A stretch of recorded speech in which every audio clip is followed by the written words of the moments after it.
अशा प्रकारे हे आपण साफ करून घेतलेले आहेत। आता त्याचे हे आंगडे आहेत त्याचं आपण वाटण करून घेणार आहोत। मिक्सरला आपण त्याची बारीक पेस्ट करून घेणार आहोत। आणि हिरवीचा आंगडा आहे ते जरा मोठं आहे त्याच्यामुळे आपण ते थोडं चेचून घेणार आहोत। जेणे अशा प्रकारे आपण चेचून घेणार आहोत। अशा प्रकारे हे आपण मिक्सरला बारीक वाटून घेतलेलं आहे।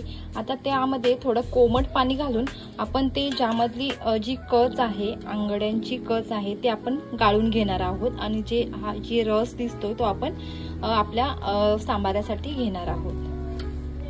बघू शकता हे बघा पूर्ण त्याचा जो कच आहे आंगड्यांची कच आहे ती पूर्ण अशी साईडला झालेली आहे।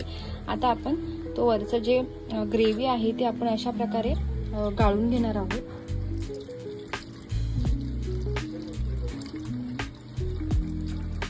आपण आता ह्या आपल्या ज्या खेकडे आहेत हे शेतातले खेकडे आहेत ते आता आपण साफ करून घेतलेले आहेत। आता आपण त्याचे 2 तुकडे करून घेणार आहोत।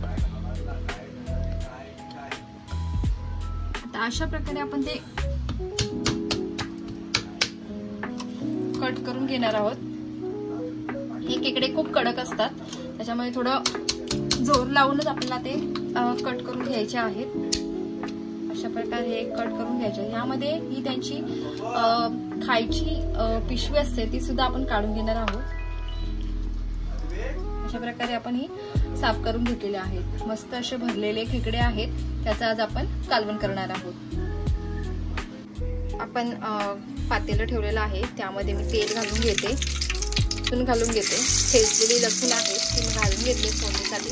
कढीपत्त्याची पानं आपण घालून घेणार आहोत। पेस्ट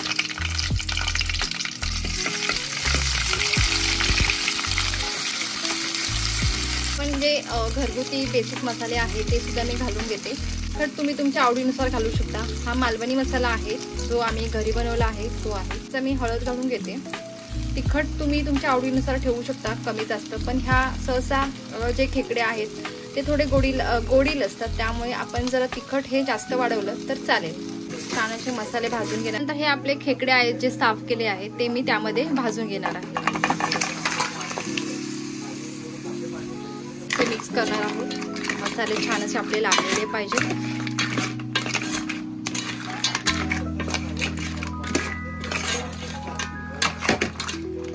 आपण वाफ काढून घेणार आहोत त्यासाठी मी झाकण ठेवून देते। 2 ते 3 मिनिटासाठी आपण झाकण ठेवणार आहोत। 2 ते 3 मिनिटं झालेले आहेत। छान अशी मस्त वाफ निघालेली आहे। आता त्यामध्ये आपण वाटण घालून घेणार आहोत। हे कांदा खोबऱ्याचं वाटण आहे ते आपण त्यामध्ये घालून घेणार आहोत। आपल्याला थोडी ग्रेव्हीच ठेवायची आहे त्यामुळे मी थोडं जास्तीचं वाटण घालणार आहे। छान असे मिक्स करून घ्यायचे। मसाले मस्त असे आपले खेकड्यांना लागलेले पाहिजे आणि ग्रेव्ही सुद्धा मस्त अशी झणझणीत व्हावी यासाठी मस्त असं आपण मसाले छान मिक्स करून घेणार आहोत। नंतर आपण जे हे खेकड्यांच्या आंगड्यांचं पाणी आहे मिक्सरला लावून घेतलं होतं आणि गाळून घेतलं होतं ते मी त्यामध्ये घालून घेणार आहे। वेगळंच पाणी मी काही घातलेलं नाहीये। छान असं मिक्स करून घेणार आहे। एक अगदी कोकणी पद्धतीने हे आपण खेकड्याचं कालवण बनवणार आहोत। चवीनुसार मीठ घालून घेणार आहोत।